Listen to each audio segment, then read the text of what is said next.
Good morning. I'd like to call the special meeting for the Village of Cary for our budget workshop for Saturday, March 11th, 2017 to order with roll call, please. Chapman? Here. McAlpine? Here. Kraus? Here. Cavelli? Here. Kozler? Here. Dudek? Here. Would you please join me in the Pledge of Allegiance? I pledge allegiance to the flag of the United States of America and to the republic for which it stands, one nation, under God, indivisible, with liberty and justice for all.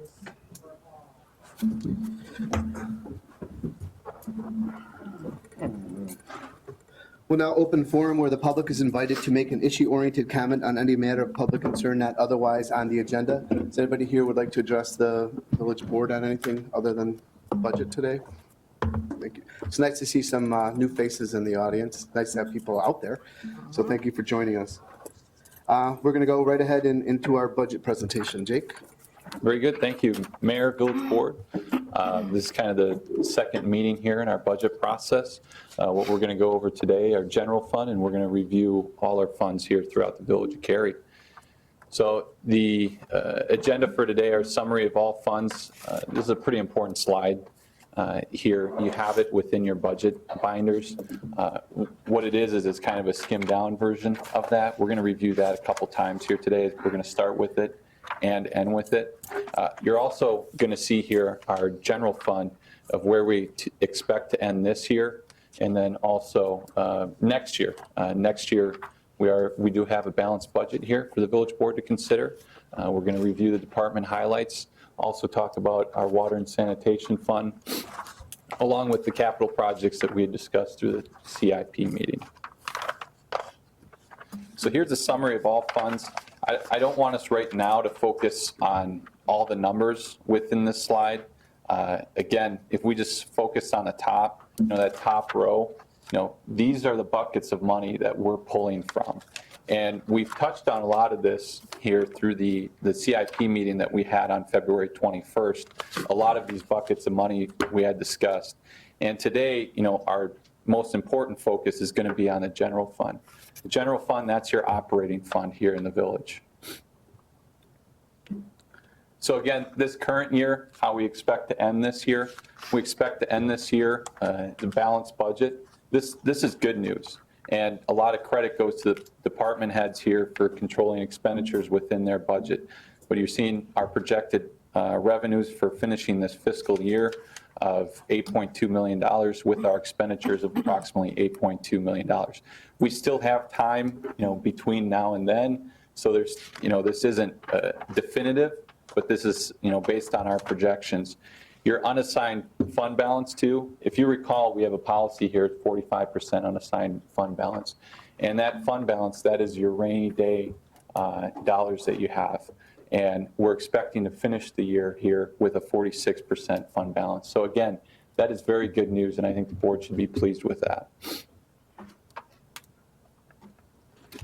Our bond rating, and I think that you've probably seen this previously, but just to touch on it, and maybe for the benefit of the public here, the Village of Cary is at an AA2, and you can see where that fits in as far as a triangle. AAA is the highest that you're able to receive. For the community of Cary's size, AA2 is very good. It's going to be hard for us to get to AAA. That's a lot larger spending, a lot larger communities. You should be very pleased with the AA2 rating that you have right now. Are there any questions on our bond rating in the village board? How about getting to AA1? Is that a realistic goal, or should we be even shooting for something like that, or does it have any impact on us whatsoever? Mike, could you come up and talk about the bond rating a little bit for him?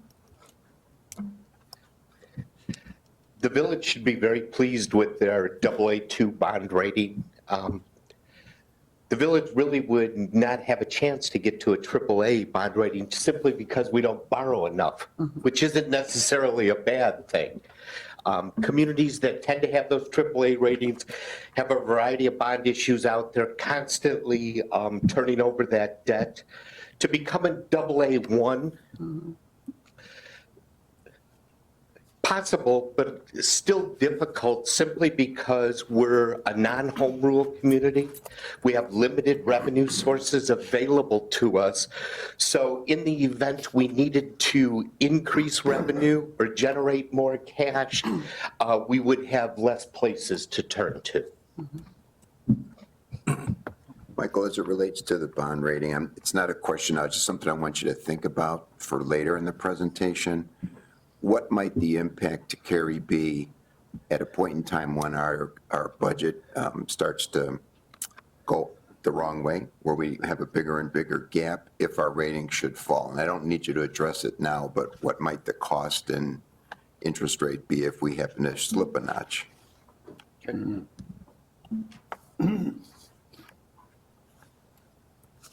I just have one more comment on that. I noticed in the recent ratings, it showed a lot of areas in our rating were weakening instead of improving. Is that a concern?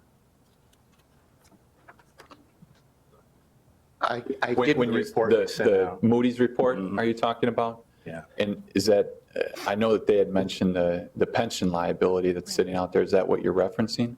I don't have it in front of me, but there were several areas that were indicated we were weakening in our rating. I think the only one that stood out to me in the latest report that we received was in the area of the police pension fund and the increasing unfunded liability. For the most part, I think they commended the village based on their financial management, their reserve levels, but that's something we're going to have to watch a little closer going forward, especially if we ever want to issue bonds in the future.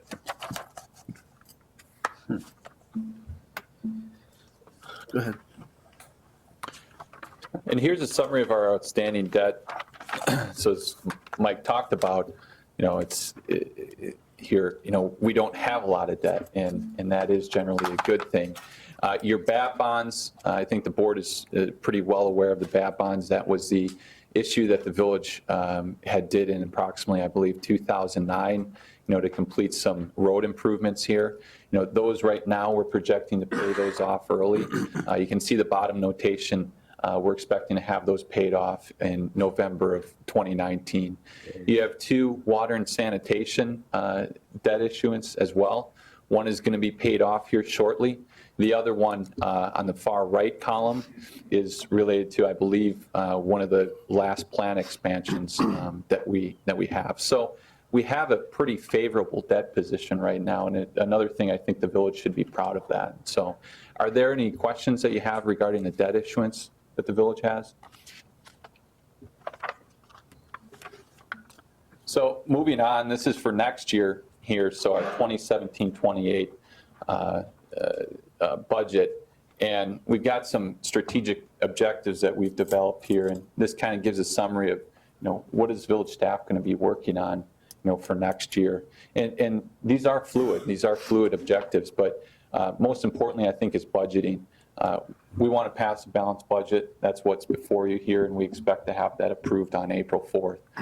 You had discussed for the first time in the detail that you have seen our 5-year CIP. I'd like to have that CIP, approved by resolution by the village board, and that is a very fluid document. We're going to review that on an annual basis. Changes are going to be made throughout the year. You're going to have changes on an annual basis to that document. Priorities change, village boards change. You have different projects that rise to the top.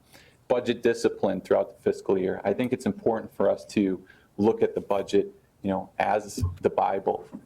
If it isn't in the budget, we have to look at, is that an emergency? What is the need of that expenditure? And then finally, within budgeting, I think it's important for us just to explore additional funding sources. With our February 21st meeting, you had seen that within the CIP, we've got some cash flow issues that we need to look at here. Mm-hmm. And that's something that we're going to have to work collectively over the next year with the village board. And same with the general fund. We're going to get to the general fund of where it may be, a year out from now, but these are things that we need to work on right now and, can't sit and wait. And we're going to have to work collectively on it too. Economic development, I think economic development is very important for any community. I mean, it's a big buzzword, not only throughout the Chicagoland area, but across the country right now. And we can only control right now what's within our house. And I think that's what we're trying to do here.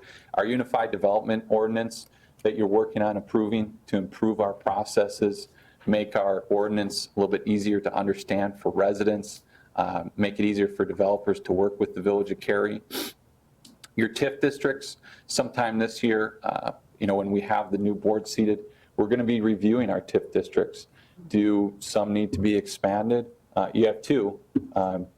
Do any need to be eliminated or closed out? When were they started? How long do they go till? That's not anything for us to decide right now, but I think it's important for us to review that with the new village board. Downtown streetscape, I think that this is something that we need to continue to work on here as a board, and especially when a new board comes on, of how we can get that project funded. Route 31, development opportunities, that's something that I will have to work with Brian on here, and we will have to spend some time on that, because your Damish property that we have is a very valuable piece of property. It's probably one of the most important properties from a commercial perspective that we have, with the size and the access to 31. And I think it could be a very beneficial property as far as sales tax go. Your Economic Development Task Force is currently working on a marketing and promotional video that I think is going to be well received by the village. Development potential of Jack's Channels. This site, it's one of the only spots that we have an opportunity for residents to access the river. We have no river access, even though the Village of Cary's on the river. And to spend some time on that, I think it's time well spent. Inventory, yes, sir. There was and I forget who it is, it's not the Fox Valley Waterway, but they were here a couple of weeks ago in Cary, Foxford Grove, and they said that they didn't want to see any development on Jack's Channel. They absolutely wanted to keep that from development. Yeah, there's going to be some different positions on it. I think what I had heard is that there was some concerns about the impacts to the environment. Yeah, flora and fauna. Yeah, and that is something that we need to look at through this process. And I'm not saying that, yes, we have to develop it or what level it would be developed, but maybe there's a way where we could, develop it, sustainably. Sure. Okay. Inventory and evaluate commercial properties that are adjacent to Cary. And this is looking at possible annexations into the village. Business visits, we've gotten somewhat away from business visits here. I think it's reasonable for us to complete, one business visit a month here with our existing businesses. I think that's very important, and it goes a long way with your existing businesses. Jake, on the business visit, what is your expectation of what you accomplished by having one of those? Is there some sort of a checklist that, first off, who does it? And is there sort of a checklist that you go through to ask the business owner of how he or she is doing in town, expansion, or what exactly is that? It really depends on the business. I completed one earlier this year, and Brian has completed some this year. And it's just it's kind of based on the business and the discussions. I don't like to go in there with a set agenda and just have more of a free-flowing conversation. But you want to be able to identify, for example, if a business is looking to expand in town, what they need. What do they need from the village? For an example, the business that I met with, he was looking, for help getting some concrete work done, and just had a general question, and we could just talk through it. And there's some questions that come up where they may not ask the village or want to ask the village, but you can broach those just in a basic one-on-one conversation. So you don't really know where the conversation will go with these. And we may hear something we don't want to hear, but I think that's still valuable for us. So we're going to continue to, make this a priority. As much as growth is important, retention is almost more important. I think it would be something to think about, to put just some sort of real basic checklist together, so that when you guys, or whoever's going to go out to do those interviews, would probably be beneficial for the board, since it's not a lot of them, to maybe see a copy of a report, either monthly or quarterly, just to get a feel from your visits, what's happening out in the community, what people are telling Yeah, you. yeah. And it may be a report, it may be an update here before you have village board meetings of, hey, we met with this business, this is what they had to say. It was a positive meeting, or, it was a interesting conversation, I guess, to phrase it that way. So we can certainly give you an update on that. It could also be when we have a new business come in or an expansion go on, to me, a good follow-up tool to say, how did it go? How did the process go? Where was the village strong with regards to the permitting process? Or to me, it's a great follow-up for, again, someone expanding or someone new coming in also, just as a general rule of thumb. Yeah, absolutely, absolutely. And you're right, Trustee Dudek. I mean, economic development, it's not just the businesses that are coming into Cary. I mean, we want to keep our existing businesses here too. So they're very important to us. Infrastructure, we had talked about the Public Safety Village Hall facility. That's something that we're going to be exploring here this year. Our senior center building, again, that was something that we had talked about through our CIP meeting. Further exploration and discussion with the new village board is needed on that. Our CIP priorities, those will be followed here by staff, and we'll have updates to the village board. The village board is still ultimately going to approve various contracts that are over a certain spending threshold. And we're going to continue to keep you apprised about what projects we're working on as staff. Minor material fines and fees, those have been allocated to our CIP, our capital projects fund, to ensure that we have funding for those capital projects. And we're going to continue to work on our metro station in the downtown, work with our partners at Union Pacific and Metra to see that project through. Intergovernmental cooperation, our public-private partnerships. This is no longer a creative solution to doing business. This is becoming a necessity for us to do business. We have to work with our local government agencies, our Chicagoland government agencies. We have to be working with our Chicagoland,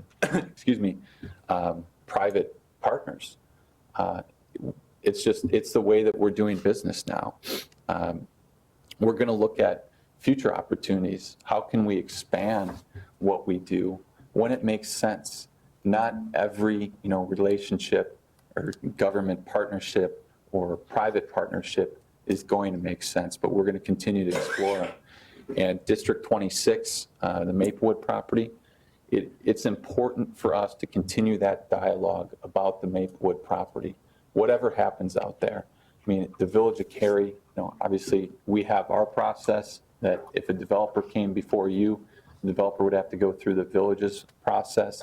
The school district, they have their vision for the property of what may happen. And there needs to be continued dialogue between myself or whoever's the village administrator here at the Village of Cary and the school district superintendent. I think that's very important going forward. What is What- going? Yeah.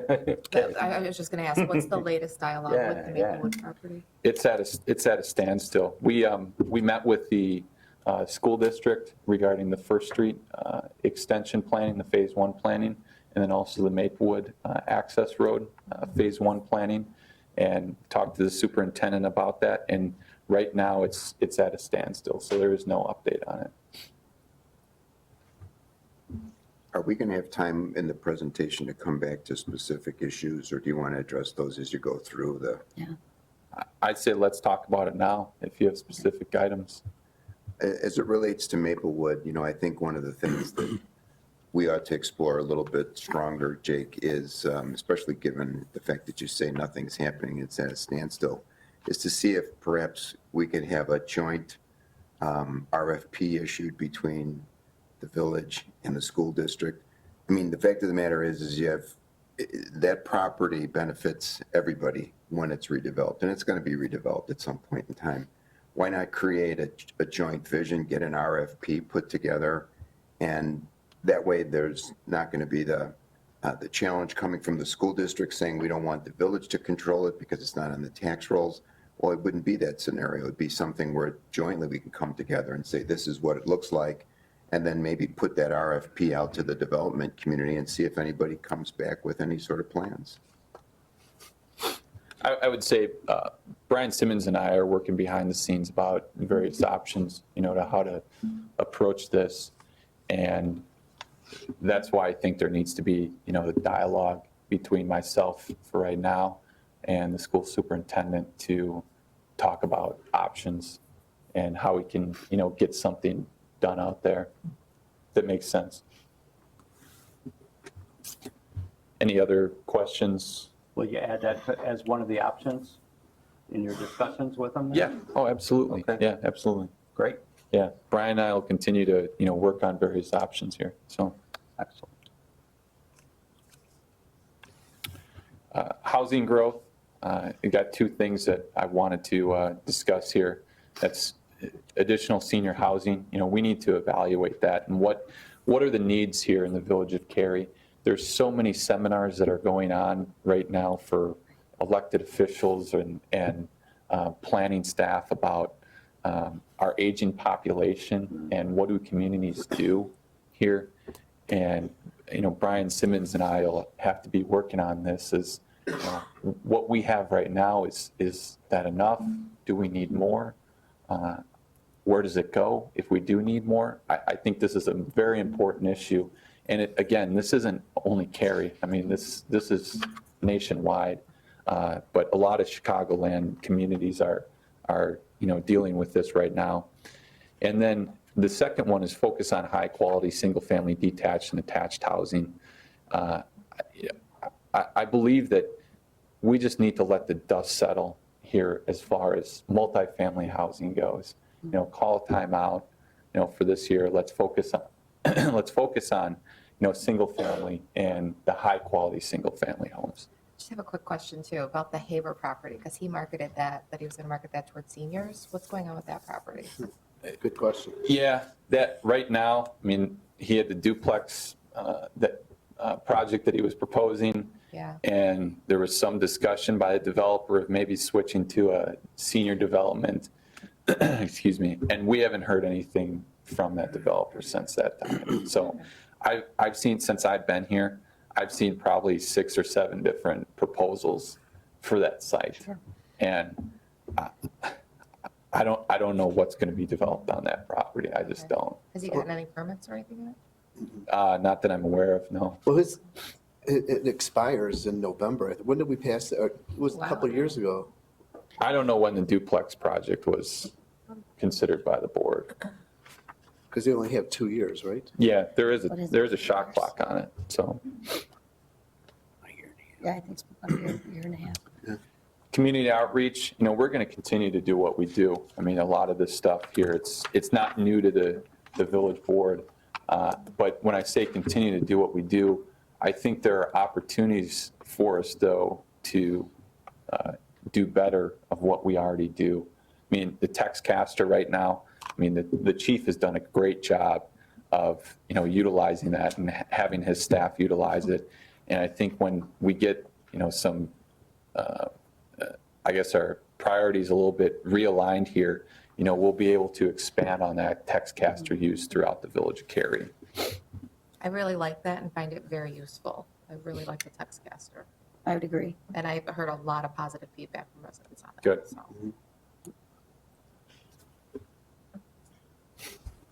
Now getting into the budget here for 2017-2018 fiscal year. It's a balanced budget. Very good news. The board should be pleased by that. Staff has done a lot of hard work to make that a balanced budget. Your revenues, we're going to start with about $8.5 million in revenues. You can see the trend line. So from 2014-15 fiscal year to 17-18 fiscal year, somewhat of a trend up. The increase from last fiscal year is about a 3% increase. The breakup of our revenue composition, we like to refer to, your property tax, your sales tax, and your income tax. I mean, that's kind of like your big three. I mean, you can see from the blue, the green, and I don't know what color that ugly yellow color for the income tax. That's almost 75% of your revenues here in the village. So it's a big chunk. I mean, we have some additional state taxes that you see within there, but the big three is pretty much, that's your revenue for the village. And where has it been trending? It's been pretty flat. Your property tax levy for the last few years here, the village board has approved a flat levy. I'm not saying there's anything wrong with that. It's just the facts of the matter. Income tax is jumped around a little bit, but it's fairly flat. You can see from the 16, 17 projected number, there's that minor dip, and that was related to that information, if you recall that IML article that I sent out to the village board of IML, they have a hard time explaining from the information they've received from the state why that number is dipping here. And our sales tax revenue, the sales tax for the businesses that we have here, it's not going to fluctuate a lot. If the village had several large car dealerships, you'd probably see some spikes. When the economy is good, it's going to be going up, and when it goes down, it's going to be going down, but it's fairly flat. So the makeup of your big three that you have here is trending flat. Our expenditures, so again, continuing on in 17-18 balanced budget, expenditures about $8.4 million, increase of approximately 2.6% from last fiscal year. Again, the department's heads did a great job of ensuring that we stay within budget with our expenditures here, and we've been very tight with our spending and our projections for next year. Where are the expenses made up from? And I don't want to pick on the chief at all, but this is, the police department is 55% of your expenditures, public works is 23%, but those departments are personnel driven. That is where your personnel are. And that's no different if you go to any other community. The majority of your costs are going to be in the police department. We are a service business here. The Village of Cary is here to provide a service. You need employees to be able to do that. The other departments too, they make up about a 25% portion of your expenditures then. And this shows you, as I mentioned on that last slide, those departments being personnel driven. Well, you can see just the composition of your expenses. 75% of your expenses, they're related to our personnel. So our personnel, just the salaries is around 50%, but the benefits 23. I like to combine those and just say that's your personnel. That's a chunk of the personnel that you have there. The other various uses then too, those are training costs, other various services that you have within your budget. But what are we doing about it? Our personnel costs, they're expensive, and that goes for any community here within the Chicagoland area. But you can see here, we're trying to do something about it to control our expenditures. And we've gone from, in 2008, 85 full-time employees to right now, we're projecting for this year of having 58 employees. That is a significant drop in staff. And we're trying to be more creative in how we provide service. If you go back to, that previous slide where I talked about, working with our government, local government agencies, working with private organizations, we're trying to, adjust the way that we do business. And this is allowing us to reduce headcount where it makes sense. I will tell you though, there really isn't much more room or any room to go down from where we're at right now. There just isn't. And I'd be the first one to say that I'd love to get back up to that number that's 85, but we just don't have the ability to pay for it right now. That may change. I'm just looking at now. 5 years from now, we may be able to add some more staff here at the village, but right now, 58 is where we're going to be. Going through now, just want to touch on various departments here. Village Hall kind of lumped several departments within Village Hall, your admin, legal, central services, boards and commissions, community development, and then also finance. So overall, these expenditures, approximately $1.8 million, 22% of your budget. You can see there was a minor decrease here from last fiscal year to this fiscal year. We have 8 full-time staff, 1 part-time, and there's also contractual that assistant providing the services here at Village Hall. Just some quick highlights. When I say highlights, these are changes that we've had within the budget from last year to this year, items that I wanted to touch upon. The community grant program that we offer here at the Village, last year was funded at $30,000. This year, I'm recommending it be at $15,000. IT contractual, we had increased that this last fall. Approval, that was a joint contract with Pressing Solutions and the Village of Glencoe. There was a minor increase, but significant more staff time and resources that we get through that privatized contract. The building and engineering inspections has increased. A lot of that increase, or the majority of that increase, is due to SAGE. We'll be having a lot more inspections out there. Keep in mind, though, even though that's listed here as an expenditure, a lot of that is going to be able to be billed back and be recouped by the Village of Cary. And then IRMA, Intergovernmental Risk Management Association, they provide your insurance, your risk management that we have here, and there's a minor increase that we have for that. The police department, again, very similar, just want to go over the quick highlights here. As we touched on before, that makes up approximately 55% of your general fund budget. The chief has done a great job. You can see here the variance between last year and this year, it's only 3%. We have 26 sworn officers. There's 3 civilians, and we also have contractual. Within the 3 civilians, we had, for next year, we had a records clerk that had moved on. That position will not be filled through the budget. The contractual services that we provide, CCOM, the crossing guard contract that was approved last fall by the village board, and then social services. The 3% increase, I will say the majority of that increase is going to be seen within the police pension fund contribution.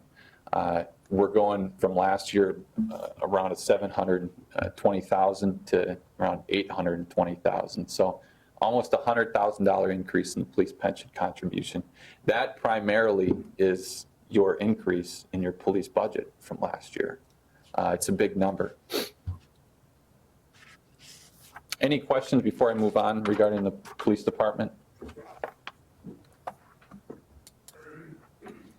Public Works, again, very similar, just highlights, and this is focusing on their general fund.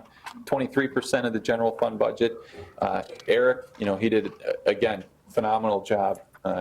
Increase of 2.9% from last fiscal year. 12 full-time staff within the Public Works Department, 4 seasonal. We try to, again, this is kind of being creative in how we provide services to our residents. Eric's focused on during the summer months bringing in some seasonal staff here to help supplement our existing full-time staff.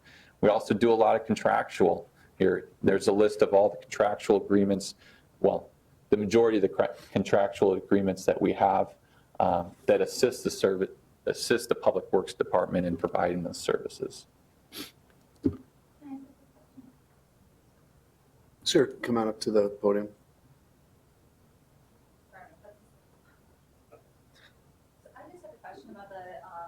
But could you just state your name and address for the... I'm Jennifer Weinhammer at 502 Red Cypress Drive. I just have a question on the police pension fund. Where are we supposed to be projected? I thought that we were behind on it. So what are our goals for getting to where we need to be? Well, we're still planning on funding it at 100% based on what our actuarial estimate is each year, and we're going to continue to do that. From being at the previous meetings, I thought that the gentleman here had said that we were behind. Is that correct? We are behind on it, and certainly Mike can evaluate on where we're at as far as the funding of the police pension. Okay, Is that something that It's not, most communities are behind on their police pension funding because of what the state has done. They've mandated that by the year 2040, we have to have our pension fund has to be funded at 95%.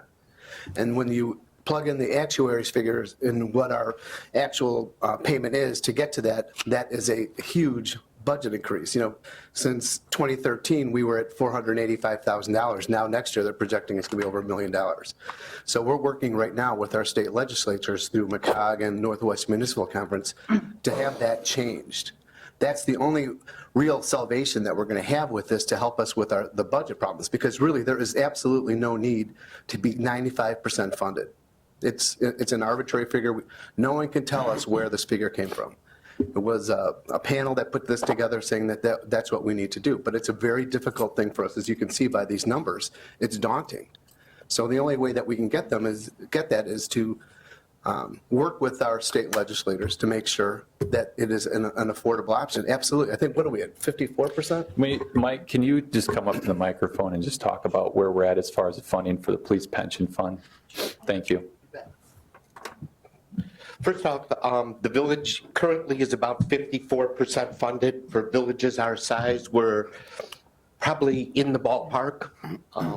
There are some villages around us that would probably be funded in, let's say, the upper 60%.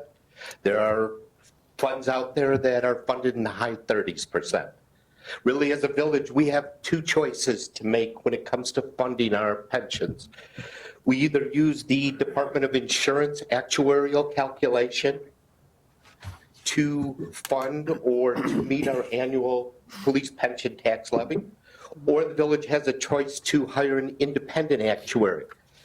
Independent actuary comes in, evaluates our personnel, determines an annual pension requirement, and the village has to choose to fund either the independent actuary's calculation or the state's. We have chosen to do the independent calculation, and we have that done each and every year. Based on the last actuarial calculation that was made, our actuaries have pretty much told us that going forward for at least the next 2 years, that number that you see there, the 816, will increase $100,000 a year. After a couple years, it is anticipated that that will level off. Now, of course, that depends on where interest rates go, because there are interest rate assumptions you make in terms of funding the pensions. The village currently uses 7.5%. Generally, there are funds out there that may choose to use 6.5%. If you drop the interest rate assumption, it requires you to have a higher property tax levy in order to meet that lower interest rate assumption. At the present time, for in the period I've been here and looking back for the village of Cary, each and every year, whatever that independent actuarial calculation called for, the village has funded it. Can you talk, I think it was an excellent thing that we did where we raised the amount of money in the fund to $10 million and the effect that that might have? Well, what you're referring to, Trustee Chapman, is the assets of the pension fund finally reached $10 million. And the benefit that provided our pension fund was to be able to invest more in the equity side of the stock market. In the past, we've only been able to deal with a limit of 45% on the equity side, and the balance of the portfolio had to be made up of treasury or fixed income obligations. By hitting the $10 million threshold, we now are able to put 55% in the equity market, and hopefully that works to our favor. Mm-hmm. Please understand, as a village, though, that whatever that final number that's called for in 2040, the village is pretty much responsible for it. In the event we gain money through better than actual market performance, it might lower our contributions. Mm-hmm. But in the event interest rates are down or there are losses in the market, the village is still responsible for whatever that final number is. So I just think it's important that you know that. Yep.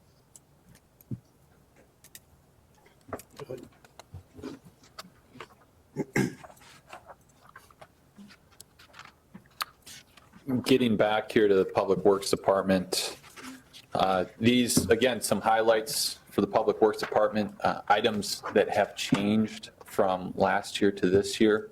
Are there any questions that you have related to Public Works Department services or items that have changed within the general fund?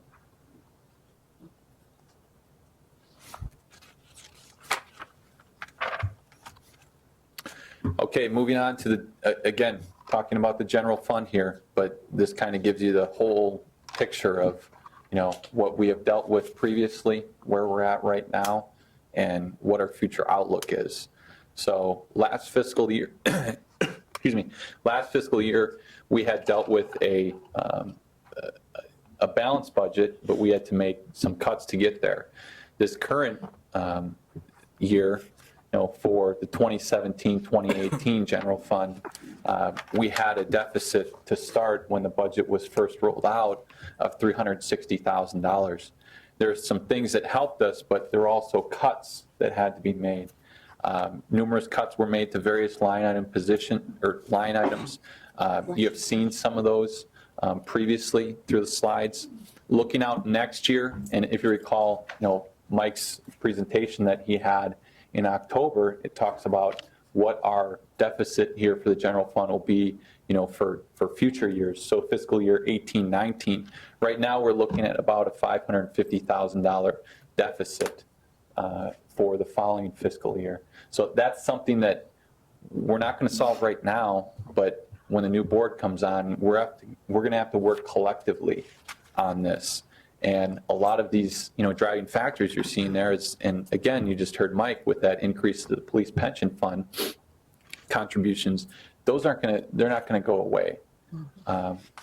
Two, there's a cost to providing services here. As I mentioned before, we're in the service industry. We provide services to our residents and to our customers. Salaries and benefits continue to increase. And your revenues, you saw the big three. The big three, they've been flat. They've continued to be flat here. So that's what we're looking at in the future. Again, not something to figure out now, but we're going to have to deal with it here this next year. Jake, the deficit, is it fair to say that a big part of that is because we do not have, in those years, don't have any more money coming into the village? Well, this is just the general fund. So, okay. Yeah, your Meyer material, those dollars, they were going into land conservancy and they were going to the vehicle and equipment fund. So this is just general fund. And I'll say that, 550,000, we've gotten used to in past years, being able to cut out of it. And whether it's me or you have another village administrator here, they're not going to be able to cut it. I'm not going to be able to cut the village of Cary out of that. That's just too big of a number. So we're going to have to work on it. Jake, sort of along the lines of what Trustee Duick was saying, are there any provisions which we can move other funds into the general fund to help with the deficit? We would have the ability to do that. I discourage that just since a lot of that is one-time money. And when we start putting in, one-time money into the general fund, there becomes the issue of, well, what would we do the following year? And it's that sustainability. And so what I would recommend, there's multiple ways that we can work through this, but we're going to have to look at recurring revenues, ones that we continue to get year over year. That's what we need to focus on here. So Jake, just to follow that up a little bit more, into the general fund is going the sales tax that we get, correct? Mm-hmm. So, Michael, I'm going to need you to help me here a little bit. I think I have some of the numbers right, but I want to, 550 sounds like a big number, and it is a big number, but you have to try to bring it into some sort of perspective. So an average McDonald's store does about $1.5 million in revenue. If one was to open in the village of Cary, what's your guesstimate of how much we might gain in sales tax from a new McDonald's opening?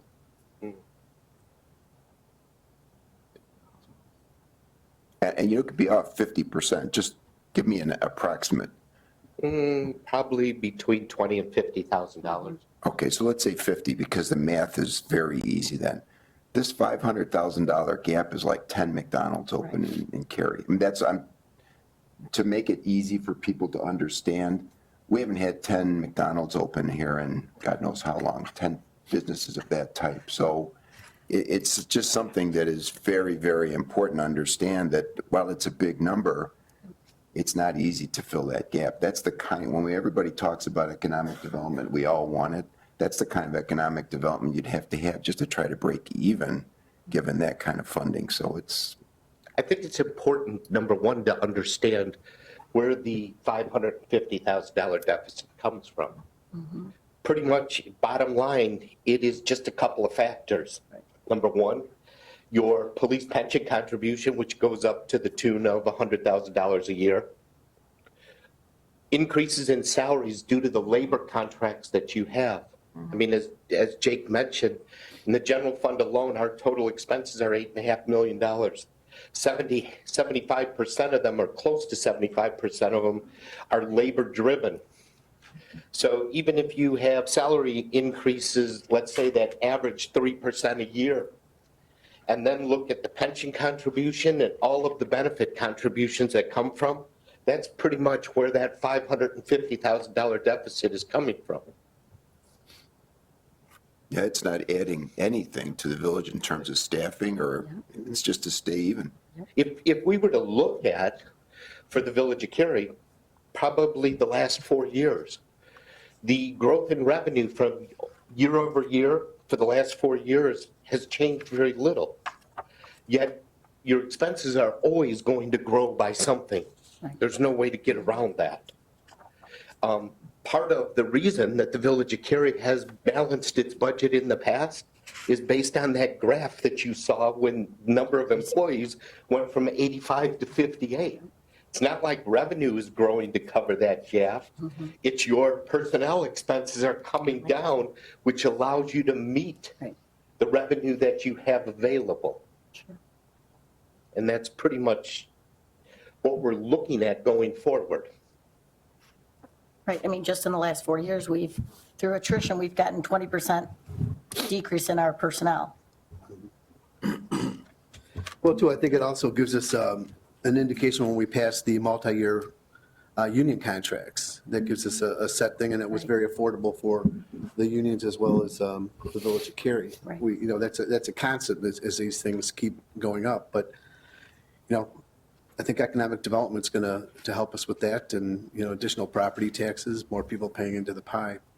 But you heard Mike, when to economic development, we can talk about adding new businesses, and it's great to add a Starbucks. I'm glad Starbucks is here, but Starbucks isn't going to balance our budget at all. You're looking at Walmart, Home Depot for that number. Yep. Any other questions? I guess I have a question. I was interested in what the total amount of money we spend on contract services is, since we brought up this discussion about a decrease in staffing.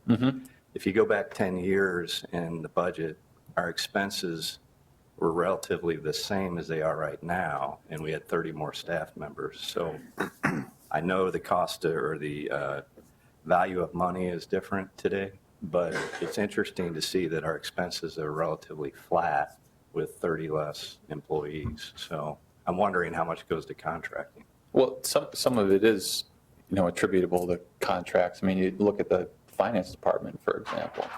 That is the majority of the finance department is contractual services with Lauterbach and Amon. It's a fairly large number, but I think what you get out of that is worth it. So there are some contracts that we have here that add to the expense line item. And some of the other factors we look at with contractual services are, from a dollar-to-dollar perspective, they could be similar to doing in-house, but you also have to look at the efficiency and the specialty nature of it. Like one example is an area that we don't do a lot of in-house. We're capable, but we don't do it frequently, is concrete flat work. A contractor, for the same dollars, is able to crank out a lot more square foot in removing and replacing sidewalk than our in-house staff could, just by virtue of repetition and specialty training. Some of those factors do come into play. Well, plus, when we're contracting out, we also are saving on employee benefits. Yeah, there's a lot of reasons why we contract out, and it's not always going to make sense to contract out, but I'm going to be a proponent of contracting out where it makes sense, because we're shedding a lot of the liability. We're not worrying about workers' comp issues that become expensive, the personnel costs. I mean, those get costly here, and there's liability. I mean, there's liability with your staff when you have staff here. So we have to take that into account when we're looking at contracts, and we look at everything under that umbrella. Jim, I'm gonna commend the board and especially staff for the increase in the number of collaborations that we've done with contracts that go out from the village, where we're working with other village and municipalities, even though they're not adjacent to Cary, in order to help, drive down our budget costs. So. I just was going to ask Jim, is your question coming from the fact that contract services we're outsourcing more stuff, so your expectation is that our costs would have been going down because of that? That would be the hope, I would Yeah, think. yeah, I was, and at this good question, I just wondering, in that same period of time, is the impact that might be offsetting what Jim's asking about the contribution for police pension funds? Because I can't imagine that, say, 10 years ago, we were anywhere near $800,000 for police pension contributions. No. No. So I think that's probably a part of the answer to your question. It's a good question, but my gut feeling is that it's police pension fund. It may be, you may be right, but I think back, we're carrying about $14,000 in expenses total over the whole village, or 14 million, I'm sorry. And that's trended relatively the same for the past 10 years. So I don't know really if you're talking the difference between 800,000 and 400,000. It's in the scheme of things not huge.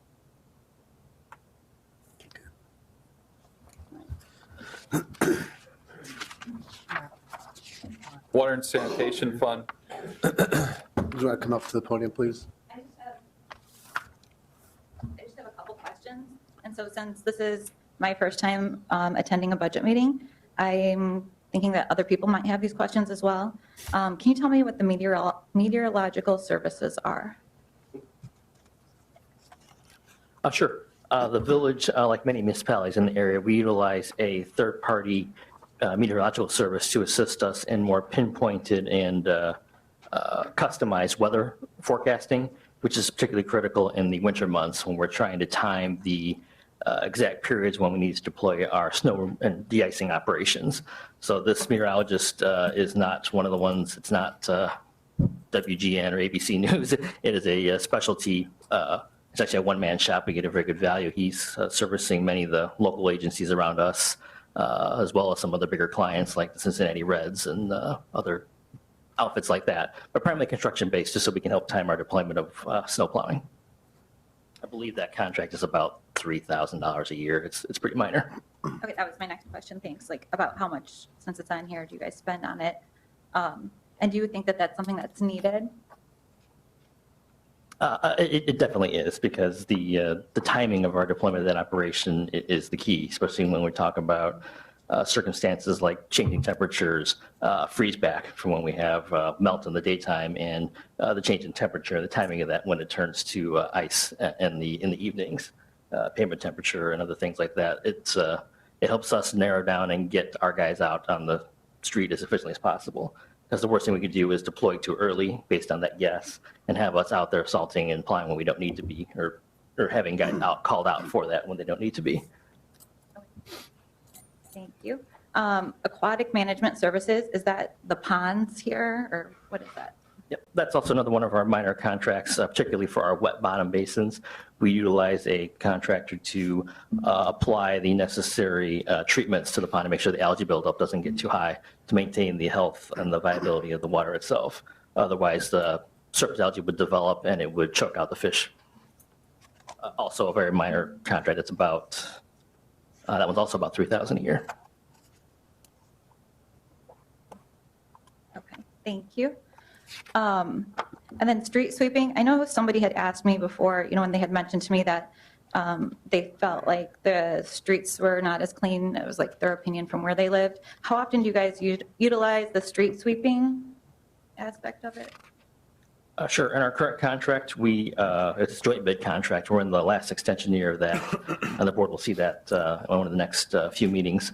The current contract basically comprises of sweeping in the months when it's focused and needed. That's to help control costs. So there's a couple sweeps in springtime, so April, May timeframe. Then we do another one in June. Then we do another one starting in August, September range. And then we get into the fall, obviously when we have the leaves falling and the debris that falls just in that time of year. Then we go from October, November, we do approximately every other week. Past years, some of those intervals were a bit longer because we had what they called fall sweeps, where just the areas with mature trees were just those streets were covered and not every village street. Actually, for this year, you'll see in the budget, the number did increase slightly. That's because staff had indicated in the budget that we intend to change the fall sweeps to full cycle sweeps. So what you'll see this year is that in that October, November range, every other week, essentially in that the peak of that season, we'll have every street swept completely. Thanks. I appreciate that you can always give answers. I'm always impressed with it. Right off the top. All right, and janitorial services, who do we utilize for this? We did a joint bid contract about a year ago with Lake in the Hills that enabled us to get some good unit costs on janitorial services for Village Hall, the administrative offices of Public Works, and the police department. We utilize right now with that joint bid Perfect Cleaning Company. And actually their contract, the first year of that is up at the end of this month. End of April, but there are 2 optional 1-year extensions that we'll be able to take advantage of. At this point, based on the service level provided, we do anticipate recommending extension of that, and the board will be seeing that in April. And then last question with regard to something that you had said, Jake. If we've cut staff over the years and we're working well or we're working okay, good, why would we want to go ahead and increase the amount of staff that we had? Are you saying increase from 58? Yeah, from what we currently have, you said that like maybe in the future we could go ahead and increase the level of our staff. But if Yeah, we're working yeah. well right now, what would be the purpose of increasing our staff? Good question. I would love to add, services here. I think they'd be beneficial to our residents. And this would be across all departments. I'm sure the chief could find use for more staff in his department. Eric certainly would have use for more staff in his department. Economic development obviously is a very important priority of the village, and having a person dedicated to economic development, that's all they did, I think would be very beneficial for us. And there are times too when we have folks that are out sick right now or, at training, and if it happens, at the same time, then the service level at the front counter may be impacted. And so there's a lot of ways that we'd be able to use staff. It just, again, it comes down to how we pay for it, so. Well, I think he was just using it as a matter of be up at 85. You're not looking to go to 85, are you? No. I'm just saying if suddenly, we'd have a windfall of new development here and our numbers would change, yeah, we would have use to add more staff, absolutely. Okay, and I just want to say that I think that would be so important to make sure that it's something that's needed, and it's not just something that it would be great if we could have more staff. Yeah, absolutely. Thank you. Any other questions on that? Go ahead. State your name and address for the record, please. Chris Nats, 442 Wentworth Circle. I do want to commend the board for having balanced the budget as well as they have over the years, which seems to have been a fairly challenging endeavor with reducing costs. I'm curious as to know how far out do we project future deficits and/or surpluses? So we're at $550,000 for 2018, 2019. Do we have any idea what 2019, 2020 looks like? Michael?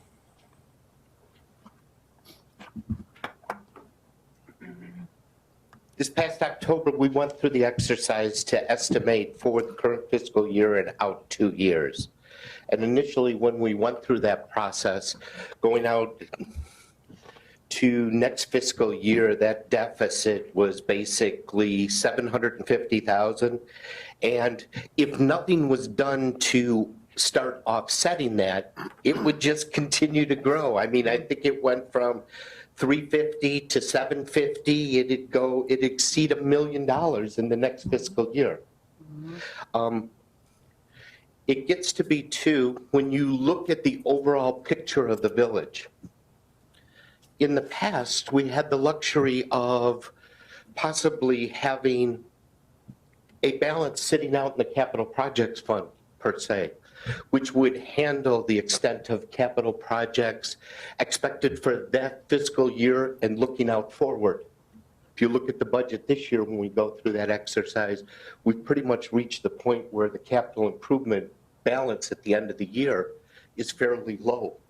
Doesn't provide us with a lot of opportunity to just say we're going to utilize that number and be able to look to the future and say that's going to meet our ongoing capital needs. It's a challenge alone on the operating side without having to take into account the capital as well. So we will continue to go through the exercise of always looking out at least 3 years. We had the conversation this year when we put together the budget, possibly next year going forward, that in the budget you'd see we'd probably show you more than 1 year. So you'd get an idea of what you'd be looking out, not just 1 year, possibly 2 years and 3 years. So there's no surprise going forward. That's exactly why we went through creating a 5-year capital plan this year and presenting it to you, knowing full well that we wouldn't have the resources to meet all of those capital requirements. But it shows you that, these are all the projects out here.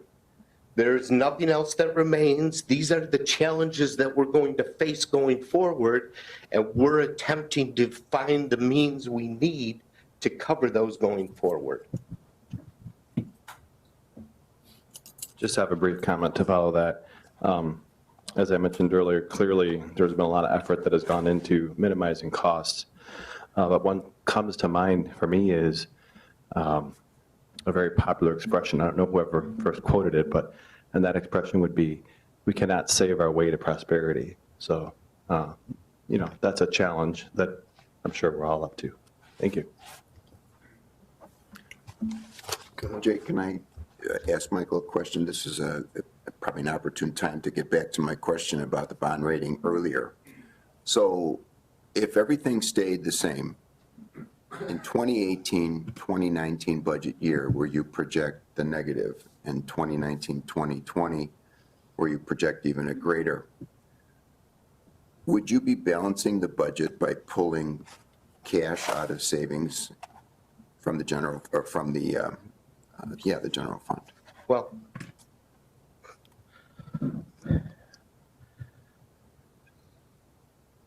for communities our size, non-home rule communities, a number of them out there strive to have a 45% fund balance available to use. As a non-home rule community, that number sits at about 45% rather than 25% for, let's say, a larger community, simply because to meet our cash flow needs, and we don't have the opportunity, since we're subject to tax caps, to just raise taxes through property taxes on an annual basis to meet the needs as they come along. Larger communities, or a home rule community, is able to say, sure, we'll reduce this year, and in the event our expenses go up next year, we'll just raise property taxes the following year, and they have no limit as to how much those can go up. Here in the village of Cary, we're subject to those tax caps. Pretty much the maximum is 5% or the lesser of CPI. It's been CPI the last few years. So pretty much that tax levy is not going up any more than, if we chose for it to go up, by any more than 1%, 1.5%. last 2 years at least, here in the village of Cary, that tax levy hasn't gone up at all. But even if it did, I mean, the tax levy, even if it went to the maximum, is nowhere near the deficit. So, Nowhere near. yeah, I mean, take Nowhere that near. conversation off the table. My question is more that this is simple income and expenses. And the way we're budgeted 2 years from now is that we're going to have roughly a $550,000 gap. We have, according to what I saw earlier, unassigned fund balances of $3.6 million. So to fill that gap, would you take from unassigned fund balances to have a balanced budget? I guess that's my question. We could make that choice. Of course, one has the fund balance sitting out there in the event there's emergency, in the event there's one-time needs that the village has to meet. That's exactly why it's sitting there. Okay. The other side of that, though, is I would hate to tap reserves, let's say, to plug a deficit next year for $550,000.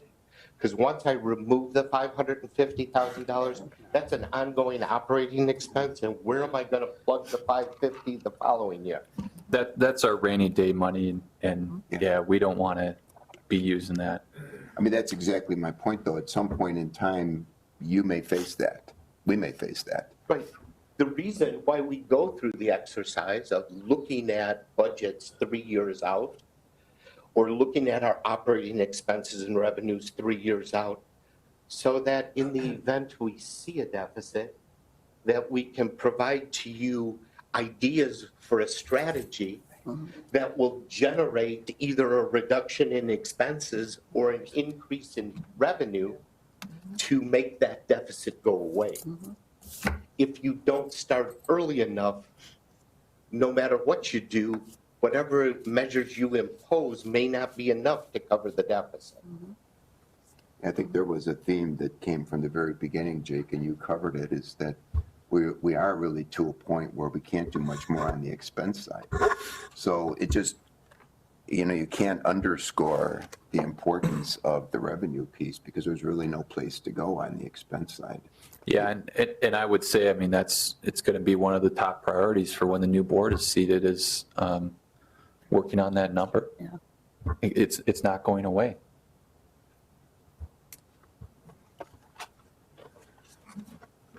Okay. So we're shifting out of one of our buckets. So our operating bucket, the general fund. Now we're going to water and sanitation.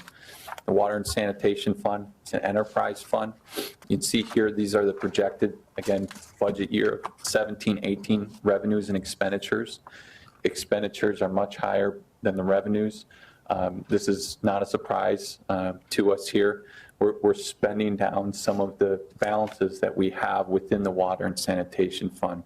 Also, you see within that list of the capital projects that's underneath that, the phosphorus limit project that we're working on here now that we had discussed at our February 21st meeting. I mean, $2.1 million project. It's a pretty significant project. We are working through a water rate study. When the new board is seated here this summer, we will be reviewing that water rate study.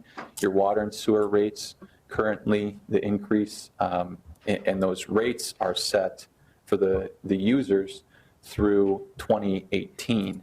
So I would like us to be able to prove that water rate increase for the next 5 years here, either this summer or this fall, so we have those rates going out. And a part of the study, they consider all these projects within the water and sanitation fund that we have going on, and they're able to build that rate model, and we'll have that information to you this summer here sometime. Are there any questions about the water and sanitation fund? No, but I think it's important to note for the public that, for example, the phosphorus limit projects, it's not something that we're just taking on because we want to spend money. This is something that we're required to do. And projects like that, Right. in combination with the rates, obviously, from the users themselves, projects in this enterprise fund have other options for funding as well. One of them might be just utilizing the EPA's low-interest loan opportunities, which are designed specifically for when agencies and treatment systems like ourselves have regulatory requirements that cause these spikes in costs and projects. Exactly. Thank you, Eric. Our capital projects, on February 21st, through our CIP discussion, we had discussed all of these capital projects. These are the capital projects that we have listed here in the budget for next year. I would take any of your feedback that you have. One item of note, since it was debated at the CIP, our downtown streetscape, we have a number in there right now. I'm not looking for us to decide on do we do it or do we not do it. The new board is going to need to decide if we do it or if we do not do it. Funds are being allocated in the budget. If we decide to do the project, we will expend the dollars. If we don't decide to do the project and the new board decides not to do the project, we won't expend those dollars. So are there any questions that the village board has regarding the capital projects for next year? So I assume that's the same for all the projects. So for example, if we have a question on some of the projects, right now we're just allocating funds, but then the new board will decide exactly how we're going to spend them. So you Well, don't want us to go over, if there's a particular project that we may be questioning now, is really not the time to get into it? Is that what we're saying? No, if you have questions, I want to hear it and I want to talk about it. I mean, there's some projects, for example, they're not all in costs. I mean, when you look at the IT infrastructure, I mean, that's made up of probably 50 different expenditures, you know, new computer related equipment. I'm saying the downtown specifically, Sure. because we need to talk about how it will be paid for Right. and also about the contract then as well. So, Well, for example, I mean, I brought it up at the capital improvement discussion we had it. My concern with the web streaming and agenda management with 40,000 and the incurring costs that are going to be associated with it is whether it's a need versus a want. You know, I mean, what we said that we wanted to do was have transparency, and we have provided that for anyone that wants to look at web streaming, whether it's the day that it's happening or a day afterwards. And I went back and I checked for the last year as to how many people are really viewing it. And I'm looking at the average view, because there's some that are as low as 30 and there's some that are as high as 120. But the average view is about 65. That's less than 0.03. I mean, that's not a whole lot of people out of 18,000 residents. Do we really need to go to a higher level, or are we achieving what we've asked to do? I mean, is that a spend? I realize some people might say 40,000 isn't a lot, but I think when we're looking at spending money, we really need to look and assess that. Is that truly a need, or is it a want that we want to do, and what the incurring cost is going to be if we take it to that next level? and I would add that, you know, 40,000, that's kind of the all-in model. I mean, there's ways that we could, and certainly the board needs to decide is that something you want to do? But there's ways that we could scale that. That's a placeholder right now. You know, if the new board decides to do like the all-in model, yeah, we're probably looking at in the neighborhood of $40,000, but it is scalable. I would like feedback if, you know, there's different opinions on that and any other projects, because on April 4th, we're bringing the budget to the village board to consider, and are these projects in or are they out? So. Yeah, I had voted against the going ahead with the web streaming and management project. I've looked at it, and I looked at it for where I work too. But the numbers are there, and sort of as Jennifer said, is this thing really a need? Is it something that's crucial? Our residents are being served, and I think we're doing great on, the way that we are today until that comes. Again, not looking to take away, I mean, we want that transparency for everybody. I'm just trying to say, are we at a point where do we have the funds, the resources to go to that next level? Well, I still would like to see it in there. Perfect example, I have people asking me questions, and I have to try and remember what day it occurred on. I have to go through the entire YouTube video to try and find the place of where something was said, and it's not easy access. And I do feel if there was something that allowed residents to easily access what they're looking for, I think you would see an increase in those numbers, in my opinion. When I look at the 40,000 versus what you had just mentioned, the downtown streetscape of 400,000, I think that's going to make more of an impact cost-wise when we're looking at our budgetary concerns than maybe we don't do the $40,000 option, but maybe it is a smaller option. Well, again, Jake had emphasized that these are just, Right. You hate to use the word earmarks, but these are just allocated to these specific things and that can be changed at a later date.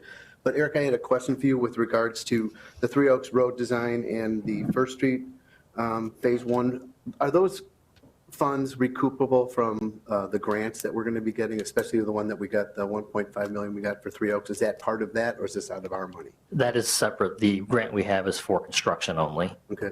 So that 60,000 basically is to finish off phase 2. So it's the actual contract document preparation and specification and bid, the steps to get ready for bid. Okay. And the same thing with First Street? Correct. That's the phase 1 study would be a local side. The future grants we would possibly get down the road would be for Right. construction as well. Would be for the construction, right? Street sign replacements, that includes the lighted signs like we've seen on Rackout Road? That would, actually, those are an item that I believe they're MFT eligible. So that would be a different pot of money that I Okay. think that would be something we could consider for future. That number there that you see there is for the street name signs. So that's at the intersections. Those are the ones from the CIP workshop that are currently not compliant with MUTCD Okay. standards. So it's to phase in the ongoing replacement of those. Okay, thanks, Eric. So Jake, when we had our capital improvements presentation back last month, downtown streetscape was planned for 844,000, let's say roughly, right? So now you're suggesting basically cutting it by about half? Well, I would say that we really don't know what the project is going to take on at this time. I mean, I'm putting that, number in there now, but knowing that we just don't know how the new board's going to want to proceed with that project. I don't know. If the board, I think that the $800,000 number was a little bit high, but if the new board does want to proceed with that project, we'll be able to, start that project next year. We just don't know what that project is going to be yet. And that's the same thing with Village Hall improvements. Until a new board is seated, I just don't know what's going to happen, so. There are options to scale the project to an extent. Because obviously you can take certain things out, but then you're not going to be able to maybe maintain or achieve the impact maybe necessarily we're looking for. Some certain things can be removed, but then you're still incurring a cost to make let's say the restoration of the sidewalks or the roadway and things like that. So as Jake mentioned, it's a good placeholder for this point. And obviously, once the project is vetted through the next board, we can decide which elements stay or if it goes forward as designed. But at this point, at least we have a set point with the design work where we know this is the overall target for the project, and we can kind of go down from there if we need to. So I've had a chance to kind of reflect on this a little bit after my comments at the capital improvement meeting. And from my perspective, when I look at what's proposed, Jake, in the budget now, there's three design items: Three Oaks Road, Maplewood Access Road, First Street Phase 1. So you got $250,000 in design work.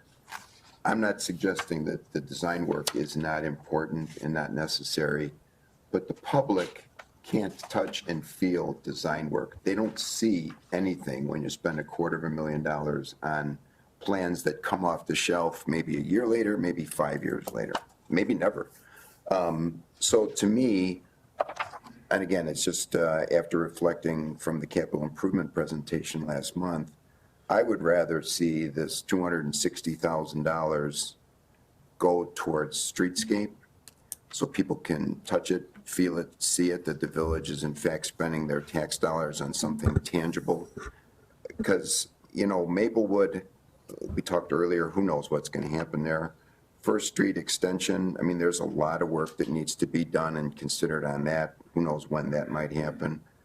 I'd rather see the $260,000 shifted towards streetscape where it's tangible and people can touch it and feel it, as opposed to plans that are sitting on a shelf. But that's just my opinion. Those Phase 1 projects, they're already underway right now. Those are carryover costs from this current fiscal year to next fiscal year. And can they So- be shelved? So we've started those projects, and we're already working with our consultant on that. To answer your question about the downtown streetscape, if, the new board wants to do, whatever vision that'll be, we'll make sure that gets, the dollars are appropriately allocated there, and there's dollars there for that project. Are you talking to the $400,000 level, or are you talking Yeah. to a greater level? No, I'm talking if there's a greater level, I mean, that's something that we're going to discuss with the new board, and we'll lay out what the options are as far as, if dollars are moved around or not. So, Why wasn't that on there today? Wasn't that the direction that the board gave you, was the $800,000 plan for the downtown well, streetscape? the $800,000 plan, I will say that number was a little bit higher after we went back and looked at it. And again, I don't know what level it is going to be. What I am saying is that we have dollars in there, we have dollars in the budget, that if the new board wants to do it, we'll be able to get it done. But we're going to have to talk about funding. That downtown streetscape is not just a one-year job. I mean, with the new board, we're going to have to talk about how it's paid for the following year. It's a multi-phase, but within the first phase, there could be 2 years of costs that we need to work through. So there's future discussions that are going to have to occur with this. Right now, yes, it is in the budget. Well, this is at least the 6th year in a row that the village board has talked about improving our downtown, and we've taken some great steps, even with our revolving loan program, with driving the new businesses down there to making the downtown a destination. And it would absolutely seem just horrendous to me to stop doing it now as far as we've come. So I would encourage the board and the future board to move full speed ahead and make downtown Cary the destination that our residents have been asking for. I you wanna think part of finish up that's your- in conjunction with, I'm sorry, go ahead, Mayor. No, I was just going to see where, he's going to read. I was just going to say that it's in conjunction with the new metro station too. I mean, when we looked at this, it's an overall plan to say if we're getting a new metro station and coming in, and will that drive economic development? So there's a rationale behind it. It's not just spending money. It's saying, what are we investing in? You've got to spend money in order to sometimes drive business. So I think it's kind of that adage, looking at it, how we want to spend our money, what the future plans are for our village, and how do we get those revenues? Is there a way to help get those revenues when people are looking towards coming into our town and saying, boy, I'd love to start a new company here. I'd love to start a manufacturing type of environment here. So I think it's much bigger than just small saying, hey, we're looking to spend money on downtown streetscaping. Well, I'm against the downtown streetscape program. I didn't really recall that we came to a consensus during the last board meeting on an amount. I thought that it was pretty evenly divided. And that's why it's here now. I'd like to get direction, because on April 4th, I mean, we're going to consider the budget, and I've heard some, now that I hear you, Trustee Kostler, some different opinions on the downtown and some different opinions on the web streaming. And so I'd like to get, a straw poll here from folks on how they feel about those projects, so that, as staff, we're able to put together the final budget for you to consider on April 4th. Well, we put a lot of effort into downtown in the last 4 years, and then this is focusing a lot of resources, a lot of monies that we don't have to beautify downtown, which is a nice thought, but I think there are wiser areas to spend these funds than to, put in nice light poles and sidewalks and stuff. Downtown is pretty much fully leased at this point. I think it's doing pretty well. We need to also focus on business areas outside of downtown. So I am not for that right now. In fact, I would be for taking the $400,000 and shifting that into the general fund. Out of capital improvement? We have a question from the audience. Did you want to come up to the podium? I just just wanted clarification on something. When you guys were talking about the strategic objectives for the fiscal year 2017, 2018, you had said that the First Street expansion is at a standstill. So maybe I'm just not understanding what you said correctly. And then it's down here as the First Street Phase 1 for $100,000. So are you talking about the same thing or different, or am I not understanding this correctly? He was referring, when he said standstill, he was referring to the Maplewood. Okay, so he As the wasn't talking Maplewood about First Street. development as a whole. First Street extension is by the high school. I'm saying that the development of the Maplewood property, so. Okay, sorry. I'm glad I asked for clarification because I thought you said First Street expansion is at a standstill. Maybe we could finish this up. Okay, Yeah. Okay. thank you. Let's finish up some of the dialogue here about, what do you want to go through this one right now, finish this? Is there anything else that anybody wants to pull off of this for the next fiscal year? Jim's wanting to pull off the downtown streetscape. Is there anything else? Why don't we, downtown streetscape? I would pull that off too. I'm just going to go back to kind of something Ellen said that actually makes me want to pull it off even more was we are doing the metro station and to what Rick said, I think that is going to be something immediate and tangible that people can see. And I think that that's going to be a good thing for downtown. So I'd like to kind of do, as we've talked before, walk before we run and maybe finish that project before we start moving into the other project. Anybody else? The monetary amounts that we have on this page here, though, basically, like you've said, are just placeholders. The new board can vote yes or no when those projects come before us, and we have a little more chance to see what they look like. Again, not for everything, like the Correct. IT example, but for the downtown, yeah, you're darn right. The new board's going to decide that. We're not saying it will be done by having it in the budget. Right. The new board is going to make that decision of if they want to do the downtown or not. Yeah, So- the design services for First Street and Maplewood, that's Well, done. Right. Yeah, So We're we've, moving forward we've with signed the that. contract. That's gonna be done. correct, yep. I want to see something from Brian. I want to see what every dollar that we put into downtown generates in revenue for the village. And I'd like to have that at the next board meeting before we take any votes on that, please. Okay. Anybody else have some? And I think the new board's going to decide. Okay. So Jim does not, we're going to just concentrate right on the downtown streetscape. Jim is not in favor of that. Ellen, what's your thoughts? I'm in favor to keep it as a placeholder right now. Jeff? I would probably take it off because I see it as more aesthetics. I think we're doing a lot with the revolving loan fund to try to help businesses improve the restaurants and facades. At this point, as a placeholder, I don't have a problem with keeping it in there. I mean, just by saying we're going to take it off and put it in the general fund, I don't see that doesn't make a difference. I mean, it's probably an expenditure that I would vote no on if it does come before us. However, keeping it as a placeholder, It's a keeps placeholder. it, yeah, So you're okay with leaving it in the budget I'd right be now? fine with leaving it in the budget at this point. Dave? Staff and the board has expended a lot of time, energy, and trying to gauge and encourage our residents to come down there. I'm going to leave that on there. Again, I'm disappointed that it's only the 400,000. And I wait for that report anxiously from Brian and also maybe from the McHenry County Tourist Board. I know they've got some figures, economic figures on what every dollar does as far as returning revenue based on your expenditure. And Kim is a no. Rick, what are you? I think given the fact that the board will be able to pick and choose if in fact they want to spend the money, we might as well leave it in as a placeholder. I would agree with Jeff. All right, so and then the other one that I had, there was some questions on the web streaming. Just straw poll. Jim, where are you on that? I'm absolutely for the web streaming. I think everybody knows that. I'm a big proponent of that. And as far as the mentions of the viewership count, this has been brought up several times. YouTube does not count partial views. So you can't sit up here and say 20 people viewed it, it's not worth it.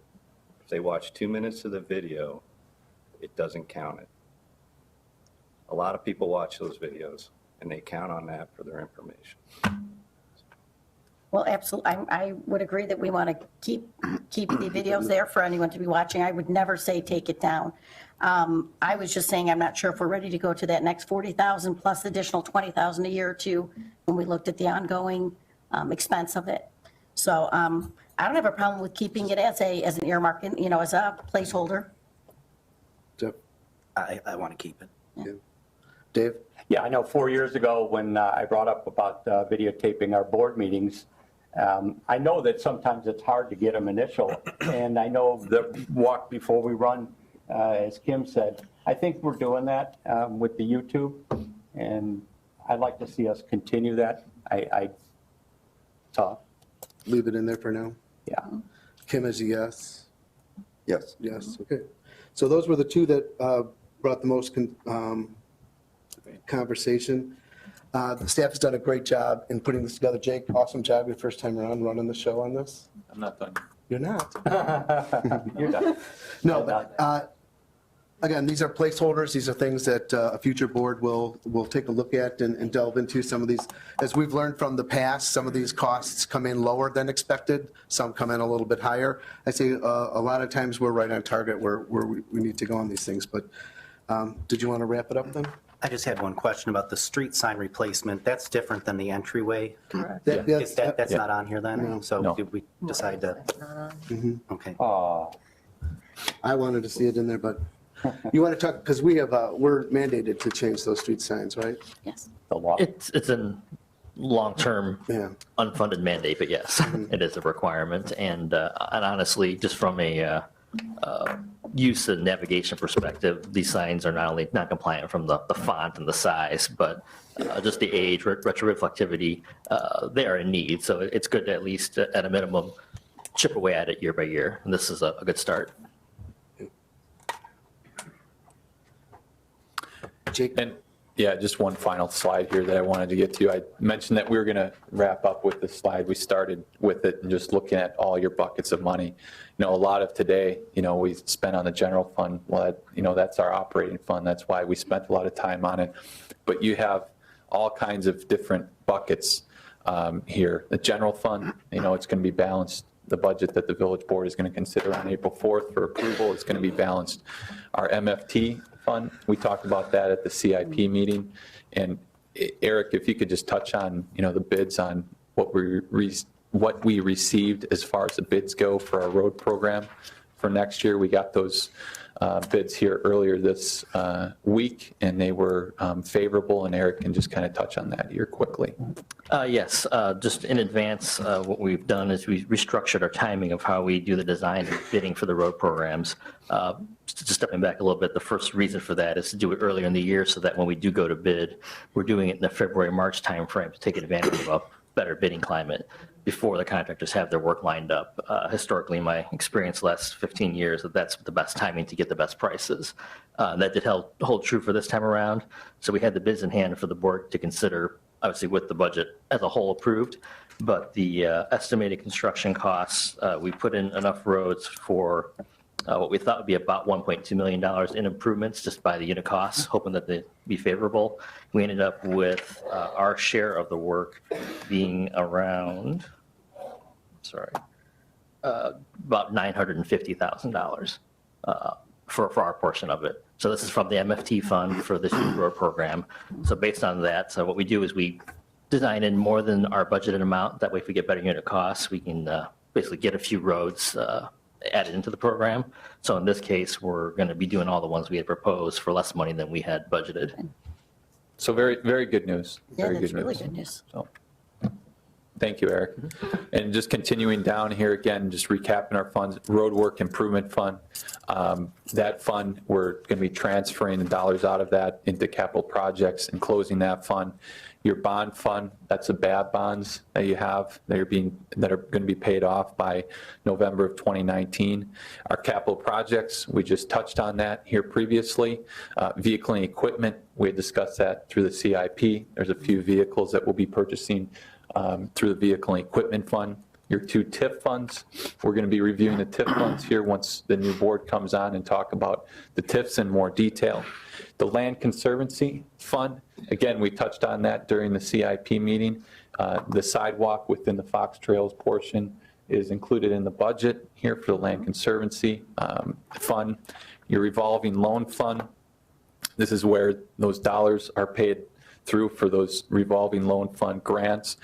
As you know, Village Board, those dollars have been released to the Village of Cary. We can use those dollars as we please. Water and sanitation, we touched on that one of the previous slides and also reviewed that here through our CIP meeting. Your parking fund primarily, we'll be using those dollars for our Metra building improvements.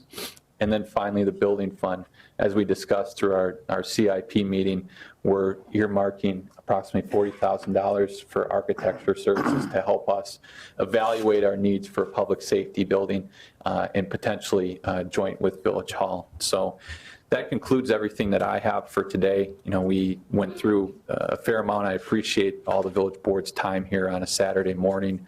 Like I said previously, our budget will be considered on April 4th for approval, and I take any final questions that you have or final recommendations.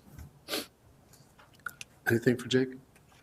I just wanted to point out that our revolving loan fund, the $379,000 plus the Meyer fine money would be over $700,000 that we have now that we didn't have a year ago. And I just don't think it's being utilized correctly. That's all I have to say about it. Any other comments? I just would say that the important thing for the village board going forward, whatever the village boards are, is that, you know, at the end of next year, the Meyer money stops. And over the period of time that we've had that development going on, right or wrong, whether you like it, don't like it, support it or don't support it, they will have contributed over $7 million to the village. And when you think about what Michael was talking about, what Jake is representing, the fact that our personnel is down roughly 30% since 10 years ago, you know, where would we be without that $7 million? I don't know that our bond rating would be where it is. I don't know that our open funding would be where it is. So the village board has a lot of challenges going forward, particularly since we have a lot of capital needs. And it's going to be really, really important that when a new board comes on in May, you know, that becomes job number one, to sit down and figure out the finances of this town, because you won't be able to go anywhere without trying to get a handle on that, since there's a big, big hole that's going to happen, you know, roughly a year or so from now. Any other comments? Great job, Jake. Great job, That was really- everybody. Yeah, great job. Thank you. Wow. I was going to get there. Pat, thanks. You talked too much tonight. Eric, thank you. Mary, Michael, thanks. Thank you to all that showed up. It was great. Hope you learned a little something new about the finances here. I will entertain a motion to, is there any future agenda items or discussion by the village board? I will entertain a motion to adjourn. So moved. Second. All in favor? Aye. Opposed? Thank you. Over by Fox Trails.